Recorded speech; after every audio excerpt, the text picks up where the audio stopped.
Hello and welcome to the OCVarsity Gridiron Show playoff preview. This is the first week of the playoffs. I'm Jonathan Khamis, being joined by Dan Albano. Steve Fryer couldn't make it this week, but we're here at Sunny Hills and we'll talk about the Lancers later on in the show. Dan, we got to start off with the big boys in the Pac-5, and only two of our county teams made it because the Trinity League wasn't, they didn't have the large bid as we all thought they would.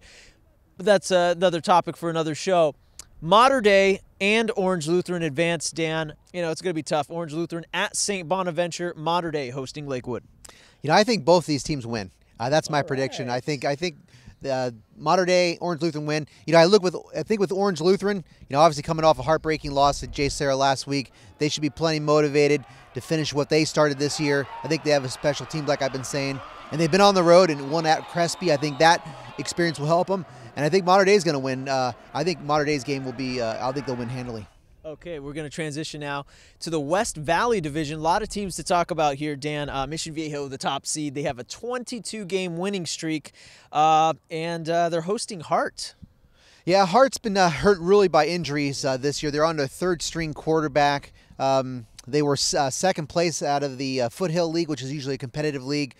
But, that's not how you want to be coming in and facing Diablos, who are coming off a bye week too, Jonathan. So they should be rested, healthy, and ready to go, trying to win back-to-back CIF titles. Sunset League team, and I know you're high on them. Chino Hills hosts Los Alamitos. You think the Griffins can soar pretty far here, Dan? Sorry for the pun. This is an interesting game to me, Jonathan, because, Los Al, they had the 5-game losing streak. They've won their last 3. It hasn't been against the elite of the Sunset League, but they are dominating, winning like 49-50 to nothing. But so I think that Los Al is talented enough to make the semifinals in this division. But the big factor in my belief and why the Griffins can surprise a lot of people is because I don't think I don't think Chino Hills and Valencia, perhaps, or even San Juan Hills, with the way their defense is playing, neither of those teams really blow me away. So I think there's an opportunity for Los Al. Tesoro with a big statement win last week, beating San Juan Hills 66-27. That was mighty impressive. They host Great Oak. Yeah, we saw that one. That was fireworks, offensive glory. Tesoro almost, racked up almost 700 yards offense. And also, Murrieta Valley's in this thing, guys, and they're trying to make their 6th straight championship appearance. They're playing El Toro. Good luck to the Chargers there. Moving on to the Southwest Division, Dan, number 1 seeded La Habra. They host Kennedy. How do you like La Habra in the Southwest? This is one of their stronger teams they've had since they've moved up in a division there, La Habra. Yeah, love La Habra. I think it's going to be La Habra San Clemente in the final. Another game I see here, 10-0 Valencia hosts University. It's been a while for the Tigers, and now they're here in the playoffs. I'm really high on Valencia, and I'm anticipating this division, Jonathan. Valencia's going to win this week. Villa Park's going to win, and we're going to have 2 11-0 teams going at it next week when Valencia and Villa Park, who've played for like 25 years. They always played for about 25 years in a row or something like that. That'll be an awesome game. I'd love to cover that game next week. Okay, some other notable matchups. Corona Del Mar is hosting Tribuco Hills. Chase Garbers, get this, guys. He only has 2 interceptions all year. Yeah, Chase was 23 of 23 passing last week against Irvine. So there's our offensive shout-out for Chase. Yeah, Chase is really fun to watch. Buena Park hosting Yorba Linda. They're a Freeway League team. Of course, the Freeway League got some at-large bids, Dan, and one of them is behind us. That's 5-5 Sunny Hills. They are at San Clemente. I got to say, this may be the farthest game from like school to school. Like that's probably 45 miles out for Sunny Hills. They have to make that 7 o'clock game. That's a long drive there for those guys. The Lancers last made the playoffs in 2008, and they won their first league game last week. That was their first league win since 2009. Congrats to the Lancers, Dan. These kids have worked really hard, and they had to really persevere. The thing about Sunny Hills, Jonathan, they lost 2 games. Their first 2 games in league, they lost by a single point to Troy and Sonora. 1-point losses. Here they are trying to break that drought that you just alluded to. Then they have a tough go against, La Habra and Buena Park, like a lot of people do.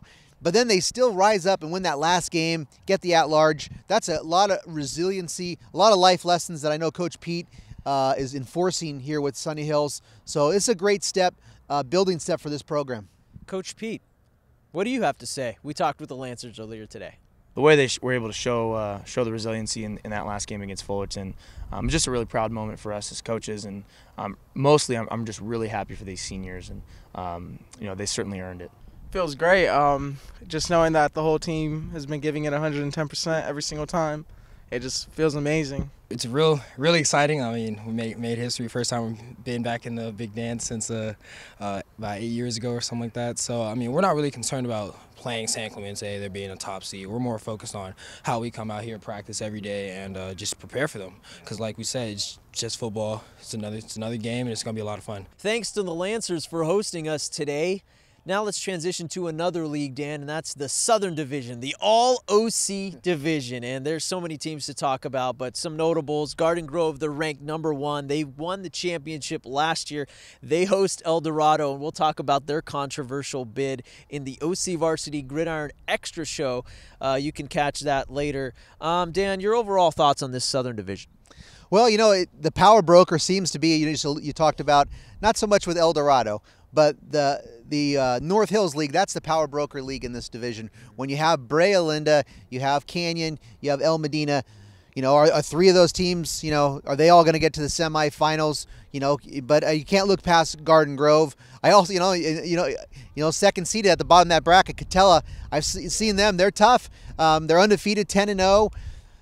They're playing a lot of mistake-free football. They're going to be a tough team. I think it's a great division, but I think you really have to look real hard. I saw Canyon this year. They're going to be awful tough to beat. But we'll see how they Garden Grove's going to be in the mix. But expect a lot of North Hills. Okay, there we go. The last division we'll discuss is East Valley, and we know the last couple of years it's been all St. Margaret's, but they actually got in this year as a large bid. Dan, your overall thoughts on how this division may shake down?